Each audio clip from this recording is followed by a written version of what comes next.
오늘 조선일보 사설은 대법원은 거짓말도 무죄, 헌재는 절차 어긴 검수완박법도 유효라는 제목입니다. 헌법재판소가 지난해 민주당이 강행 처리한 검수완박 법률은 무효가 아니라고 결정했습니다. 민주당의 심의 표결권 침해를 일부 인정하면서도 법안 통과 자체는 유효하다고 한 것입니다. 국민의힘이 절차를 어긴 이 법을 무효로 해달라며 권한쟁의 심판을 청구한 지 11개월 만입니다. 민주당은 지난해 이 법을 통과시키기 위해 위장탈당 등 온갖 편법과 꼼수를 동원했습니다. 그 과정을 국민들이 다 지켜봤습니다. 그런데도 그런 법이 무효가 아니라면 앞으로 국회가 입법 과정에서 어떤 불법과 편법, 꼼수를 저질러도 막을 방법이 사실상 없어집니다.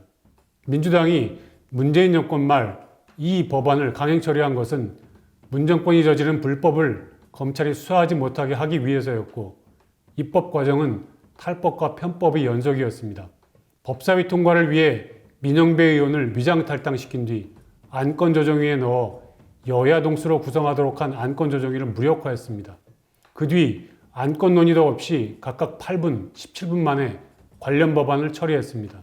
최장 90일간의 수기기간을 보장한 국회법 취지를 어긴 것입니다. 필리버스터를 막기 위해 회기 쪼개기 수법도 동원했습니다. 헌재는 이런 행위가 위법이라면서도 국회의원의 심의 표결권을 전면 차단해 국회 기능을 형해화할 정도에 이르지 않았다는 이유로 유효라고 했습니다.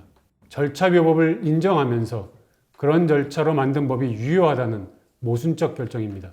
헌재는 2009년에도 미디어법 처리 과정에서 불거진 대리투표 등에 대해 문제가 있지만 법안은 유효하다고 판단한 적이 있습니다.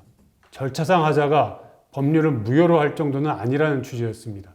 미디어법은 대리투표가 전체 표결 결과에 영향을 미치지 않았지만 검수완박 입법 과정의 위장탈당 등은 안건조정위를 무력화해 결론에 큰 영향을 미쳤습니다. 절차 위법이 더 심각한 것입니다. 그런데도 법이 유효하다고 인정한 것은 국회에 앞으로 그런 행위를 해도 된다고 한 것이나 마찬가지입니다. 이번 결정에선 헌법재판관들의 정파성도 노골적으로 드러났습니다. 지금 헌재 재판관 9명 중 8명은 문재인 정권에서 임명됐습니다. 이 중 5명이 이른바 진보 성향이라는 민변과 우리법 연구회, 국제인권법 연구회 출신입니다. 나머지 재판관 4명은 법사위원장의 가결 선포 행위는 무효라고 했지만 이들 진보 성향 재판관들이 유효라고 하면서 결국 기각 결정이 나왔습니다. 이들이 모두 자신들을 임명해 준 정권 편에 선 것을 우연이라고 할 수 있습니까? 법률가의 양심을 버리고 정치적 판단을 한 것 아니냐는 의심을 지울 수 없습니다. 대법원은 지난 정권 때 이재명 민주당 대표가 경기지사 선거 토론에서 친형의 정신병원 강제 입원에 관여하지 않았다는 허위 발언을 해 항소심에서 당선 무효형을 선고받은 사건을 무죄 취지로 파기환송해 이 대표가 대선에 출마할 수 있는 길을 열어줬습니다. TV토론에선 거짓말을 해도 된다는 황당한 판결이었습니다.